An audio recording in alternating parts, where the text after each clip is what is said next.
मागच्या व्हिडिओमध्ये तुम्हाला ना हरभऱ्याची भाजी फोडलेली मी सांगितली होती, दाखवले होते तो व्हिडिओ. आणि ती तेव्हाची भाजी फोडलेली नाही, ती वाळवून छानपैकी स्टोअर करून ठेवली. म्हटलं चला तुम्हाला सांगितलं होतं की तुमच्यासोबत हिरव्या पाल्याची हरभऱ्याच्या भाजी मी शेअर करणार आहे. चला तर मग मी पुन्हा एकदा हरभऱ्याची भाजी फोडून आणली आणि नंतर त्याला स्वच्छ कढई ठेवलेली आहे. कढईमध्ये मी मिरच्या आता सुरुवातीला भाजून घेते. मिरच्या इथं मी थोड्या जास्तच ठेवलेल्या आहेत, शेतातूनच आणलेल्या आहेत या मिरच्या.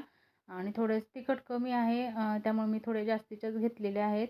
आणि ते मिरच्या भाजून खलबत्त्यातच वाटून घेते, कारण खलबत्त्यात वाटलेलं ना ठेचा खूप छान लागतो आणि खायलाही चांगला लागतो आणि भाजीमध्ये टाकायलासुद्धा, कारण मिक्सरमध्ये एकदमच बारीक पेस्ट होऊन जाते. त्यामध्ये लसणाच्या पाकळ्या, मीठ आणि थोडंसं ना जिरे टाकलेले आहेत. आणि ते छानपैकी असं खलबत्त्यामध्ये मी वाटून घेतले ठेचा. आणि कढईमध्ये तेल टाकलं. तेल गरम झाल्यानंतर त्यामध्ये जिरे मोहरी टाकली आणि जो आपण पाला धुतलेला आहे ना हरभऱ्याच्या भाजीचा, तो यामध्ये टाकून असं याला पूर्ण मिक्स करून घ्यायचं आहे. आता इथं तुम्हाला थोडं जास्तीचा दिसतोय, पण एकदा थोडंसं वापरून पूर्ण मिक्स करून घेते मी भाजी. आणि नंतर यामध्ये ठेचा पण टाकणार आहे, जे की आपण वाटलेलं आहे खलबत्त्यामध्ये. नंतर थोडीशी हळद टाकायची आणि आपल्याला चवीपुरतं मीठ टाकून घ्यायचं आहे. आणि मी इथं बाजूला एका प्लेटमध्ये मी मुगाची डाळ भिजवत घातलेली होती, ती पण मला टाकून घ्यायची. खूप छान लागतं, खूप टेस्टी लागतं. एकदम साधी सोपी आहे, कोणालाही जमेल इतकी साधी सोपी भाजी आहे, रेसिपी आहे.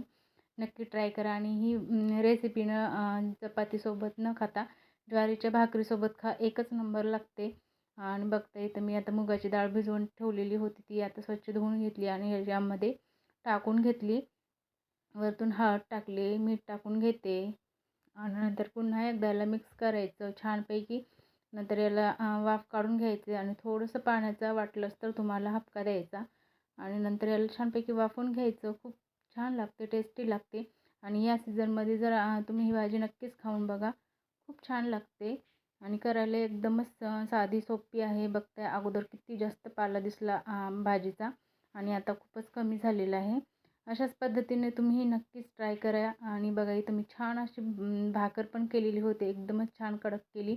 आणि याच्यासोबत आता गरम गरम भाजी खायला एकच नंबर लागते.